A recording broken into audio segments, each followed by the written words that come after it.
Physical investigation వంటి కీలకమైన అధ్యయనాలు జరగలేదు అని కూడా చాలా స్పష్టంగా చెప్పారు.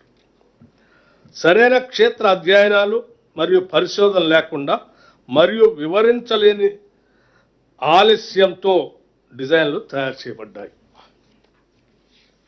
ఈ రకంగా ప్రతి అంశంలో ఆనాటి ముఖ్యమంత్రి గారి ఏకైక నిర్ణయమని, దీనికి క్యాబినెట్ అప్రూవల్ లేదని, అట్లాగే మార్చడానికి అక్కడ నీటి లభ్యత లేదని చెప్పినటువంటి వాదన కూడా కరెక్ట్ కాదని, అట్లాగే రిటైర్డ్ ఇంజనీర్స్ ఎక్స్పర్ట్స్ కమిటీతో నేను ఈ నిర్ణయాన్ని మార్చి ఇక్కడ మేడిగడ్డ పెడుతున్నానని అసెంబ్లీలో చెప్పిన విధానం కూడా కరెక్ట్ కాదని చాలా స్పష్టంగా చెప్పటం ద్వారా జ్యుడిషియల్ కమిషన్ గారు వాస్తవాలన్నీ ఈరోజు మన ముందు ఉంచారు. 3 బ్యారేజీలు నిర్మించాలనే నిర్ణయం క్యాబినెట్ సబ్ కమిటీ నివేదిక ప్రకారం క్యాబినెట్ ఆమోదించబడిందని శ్రీ ఈటెల రాజేందర్ ఇచ్చిన సాక్ష్యం పూర్తిగా తప్పు అని స్పష్టంగా రాశారు. అట్లాగే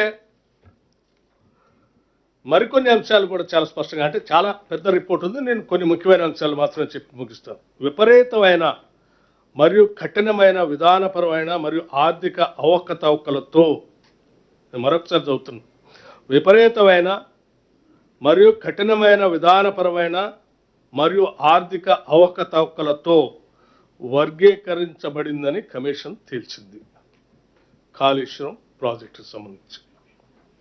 అట్లాగే తెలంగాణ రాష్ట్రానికి జీవనాడిగా ఉద్దేశించబడిన కాళేశ్వరం ప్రాజెక్ట్ వ్యక్తిగత నిర్ణయాలు మరియు రాజకీయ నాయకత్వం యొక్క అనవసర ప్రభావంతో నడిచే పాలన, ప్రణాళిక, సాంకేతిక పర్యవేక్షణ మరియు ఆర్థిక క్రమశిక్షణ యొక్క తీవ్ర వైఫల్యం కారణంగా ప్రజాధనాన్ని భారీగా వృధా చేసిందని నివేదిక నొక్కి చెప్తుంది.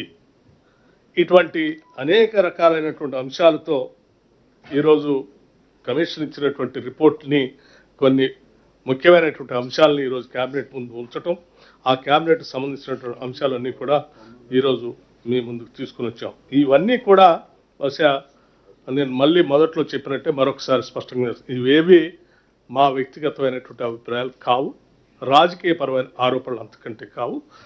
కేవలం an independent judicial enquiry report పెద్దలు జస్టిస్ శ్రీ పినాకి చంద్రఘోష్ గారు ఇచ్చినటువంటి రిపోర్ట్లో ఉన్నటువంటి అంశాలని మీ ముందు ఉంచాం.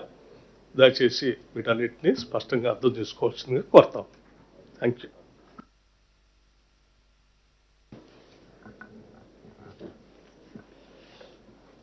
పాత్రికేయ మిత్రులకు నమస్కారం.